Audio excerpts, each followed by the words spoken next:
Halo teman-teman, ketemu lagi di channel saya Mia Ye.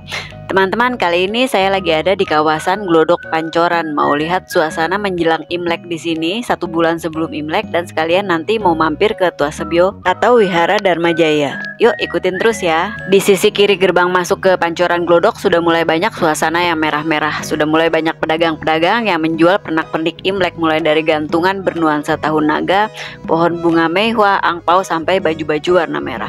Tapi memang pembelinya belum terlalu ramai sih, karena ini kan masih 1 bulan lebih, beberapa hari sebelum Imlek tanggal 10 Oktober 2024. Nanti biasanya dekat-dekat Imlek baru ramai deh. Sampai jalan kaki pun susah banget saking banyaknya orang. Kalau bicara tentang sejarah, kawasan ini adalah salah satu kawasan pecinan tertua di Indonesia. Di masa lalu, kedatangan imigran Tiongkok dalam jumlah yang semakin hari semakin besar menyebabkan dibukanya sebagian wilayah di sekitar Batavia oleh pemerintah kolonial. Pada abad ke-17, VOC menjadikan kawasan Glodok Pancoran ini sebagai kawasan pemukiman orang Tionghoa. Mereka sengaja dikumpulkan dan dijadikan satu supaya mudah dikontrol dan demi keamanan para kolonialis itu sendiri. Melihat fenomena perkembangan jumlah imigran dari Tiongkok ini, lama-kelamaan membuat VOC cemas sendiri. Akhirnya mereka membuat peraturan ketat yang menyulitkan pergerakan orang Tionghoa. Pada tahun 1690, VOC mulai menerapkan kuota bagi imigran dari Tiongkok yang datang. Kedatangan mereka, baik resmi maupun ilegal, menjadi objek pemerasan VOC. Pada tahun 1696, VOC menerapkan pajak 15 ringgit per kepala untuk setiap orang Tionghoa. Tahun 1738, Gubernur Jenderal VOC Adrian Falkner menerapkan aturan bahwa imigran Tionghoa harus membayar 2 ringgit per kepala untuk mendapatkan permisi brief. Hasil pemungutan pajak terhadap orang Tionghoa itu kemudian digunakan untuk mengisi kas VOC yang memang sedang kesulitan keuangan pada saat itu. Pada tahun 1739, dalam catatan resmi VOC terdapat 10.574 pemukim Tionghoa di Batavia. Itu belum termasuk yang ilegal. Pada perayaan Imlek 1740, VOC mulai merazia orang Tionghoa secara besar-besaran, dan sebanyak 100 orang Tionghoa di Tanjung Priuk serta Bekasi ditahan oleh mereka. Pada tanggal 4 Februari 1740, kelompok orang Tionghoa mulai berusaha membebaskan para tahanan itu dari penjara. Kemudian pada tanggal 25 Juli 1740, Dewan Hindia memerintahkan razia terhadap orang Tionghoa yang menganggur walaupun mereka memiliki izin tinggal resmi.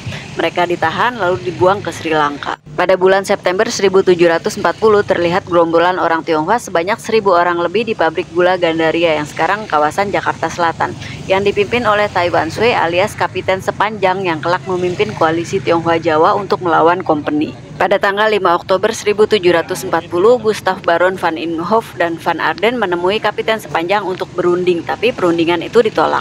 Kemudian tanggal 7 Oktober 1740, pasukan Tionghoa menyerang pos-pos VOC di Mester Cornelis dan De Kual. Pada tanggal 8 Oktober 1740 pagi hari, VOC mengeluarkan maklumat kepada orang Tionghoa bahwa para perempuan dilarang keluar kota. Orang Tionghoa yang menolak menyerahkan senjata ataupun melawan VOC akan ditembak mati dan juga mulai dikenakan jam malam.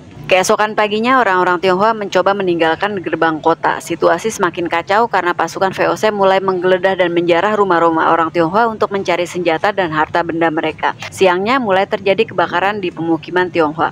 Gubernur Jenderal Adrian Falkner memerintahkan membantai orang Tionghoa tanpa pandang bulu. Keesokan harinya merupakan puncak dari pembantaian massal terhadap orang-orang Tionghoa. Gubernur Jenderal Adrian Falkner memerintahkan orang Tionghoa yang tersisa, baik laki-laki, perempuan, tua, muda, diseret dan dikumpulkan di depan Sethus atau lapangan depan Museum Fathahillah sekarang untuk kemudian disembelih. Pasien-pasien Tionghoa yang ada di Rumah Sakit Roa Malaka pun tidak luput dari pembantaian itu. Mereka diseret keluar dan dibunuh secara keji. Mayat mereka dibuang di Kali Besar. Jadi dalam pembantaian 2 hari itu, tanggal 9 dan 10 Oktober 1740, kurang lebih sebanyak 7.000 sampai 10.000 orang Tionghoa yang tewas dibunuh. Sadis banget ya VOC itu. Sampai detik ini, kawasan Glodok Pancoran merupakan salah satu kawasan atau pusat perekonomian tersibuk di Jakarta. Nah, sekarang kemana ya kita?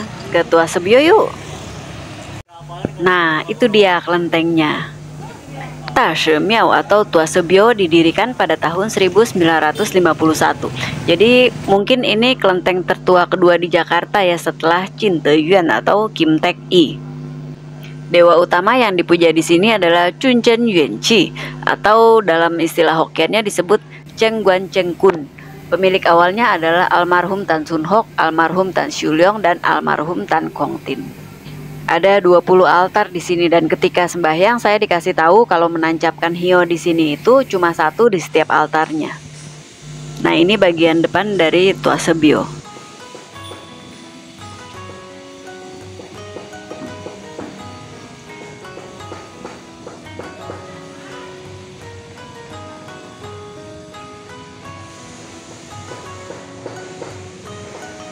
Nah, itu di bagian ujung kiri itu adalah altar Sang Buddha.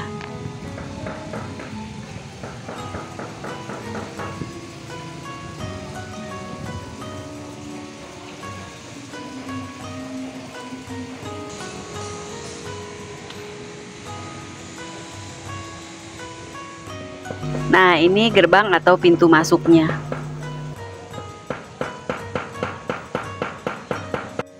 Ini adalah tulisan tentang sejarah kelenteng Tuasebio. Teman-teman bisa baca sendiri ya.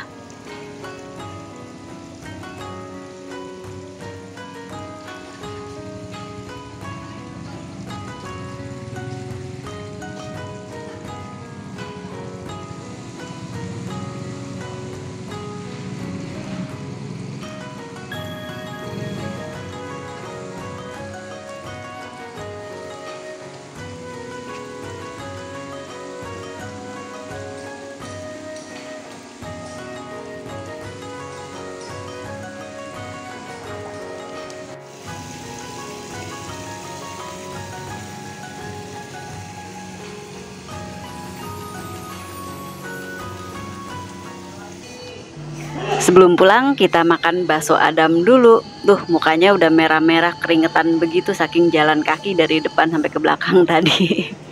Nah, kalau begitu sekian dulu video kali ini. Jangan lupa komen, like, dan subscribe ya.